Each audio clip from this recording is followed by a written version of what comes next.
Well, Andy, just first of all, have you got any knocks or niggles or anything that might cause you a problem, or maybe not a problem? Listen, at this stage of the season, the 45th game, obviously the players are carrying things, and they probably have been for a number of weeks now.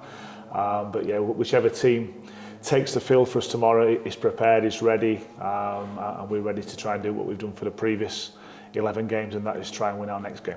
Well, if you do that, it's job done, isn't it? I mean, you mentioned 45, 46 games. It's a long old season, but it'd be great if you could get it done now. Yeah, listen, we know the consequences of winning this game, and we would then have achieved the goal which we set out right at the end of February, start of May. But it's important that we try and forget about that and play the game and stay in the moment. Our preparation this week has been good. We obviously had a busy period over the Easter weekend with the double fixtures. But since the players come back in, our focus has been on this game and what do we need to do in this game to give ourselves the best chance of winning. We're going to expect and demand and encourage a really big home support. I know they're going to get right behind the players, and it's important that we match that and we play with real energy, and we're on the front foot both with and without the ball. Tactically, as a manager, do you sort of, in a situation like this, do you almost say to the players, look, do the safety first thing? Or can they go out and express themselves as they would in any game? They have to. They have to go out and be themselves and express themselves, certainly in the right areas of the pitch. Now, we're not going out there to play with any kind of caution. We're going out to win the game. That's something I've stressed all along. How do we find a way of winning the next game? And the next game is obviously Crewe at home, our final home game of the season. And we want to give our supporters something to shout about. Once again at home, it's a tough one, isn't it? Because Crewe, it might be just a bridge too far to get in the playoffs. They've mathematically still got a chance, but as we saw against Doncaster, these sides are good teams. Yeah, listen, while Crewe have still got a chance, they're still going to go for it, obviously. They've got a bit of ground to make up. But I've come across Lee and his team before. I really like Lee as a guy, as a coach. And they'll be looking at the reasons why they've ended up where they are currently after 44 games. But I say our predominant focus this week has been about us and what do we need to do to give ourselves the best chance of winning.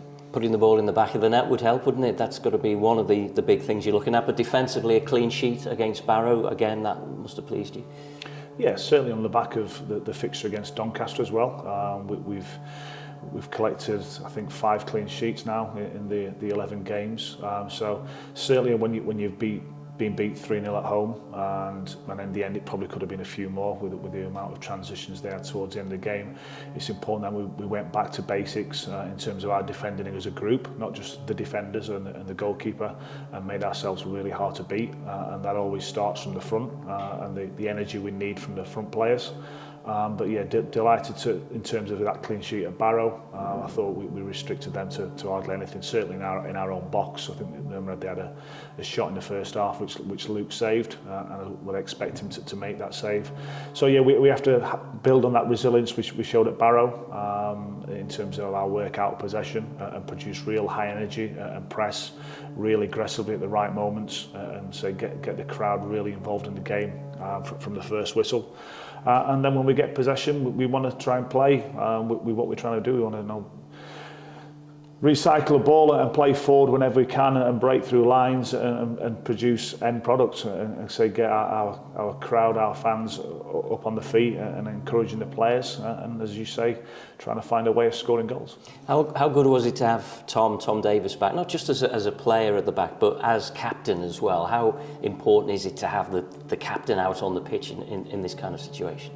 Well, certainly since I took over, he then unfortunately picked up an injury the day after the first game that we played, and due to the form of the other players in that position, he's had to be patient. His professionalism around this place has been really good, and on the back of what we'd done in the previous few games, I thought it was the right time to bring him in, the right type of game to bring him back into, and he did exactly what I thought he would do, exactly what I hoped he would do in terms of the things that he had to do within the game. And you know, he's been a stalwart of this football club over a number of years, as has one or two of the other players as well, and them more than anyone realise the situation we're in. I want to say that they want to finish the job tomorrow. So overall, have you kept it sort of behind the scenes here? You know, all the tactical stuff that you do out on the training pitches have been exactly the same as previous Yeah, weeks? listen, how we prepare for games doesn't change. We look at ourselves first and foremost. We always have to obviously look at the opposition and what they're trying to do, and how we have to try and nullify that to the best we can. And keeping a clean sheet is evidence that we've been doing that to a decent enough level.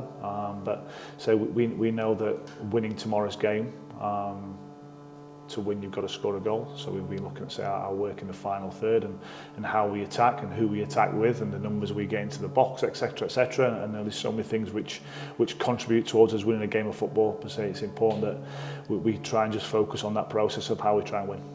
And I guess Cheltenham against Carlisle, you might want to know at half time, you'll want to know at full time if you haven't won, but otherwise it's completely blanked out. Yeah, it's that game we can't do anything about. As much as everyone wants me to probably say something different, what Cheltenham and Carlisle are doing isn't my primary focus. The game in front of me is going to be my focus, and how I can influence that from the side of the pitch, and how the players can influence it on the pitch.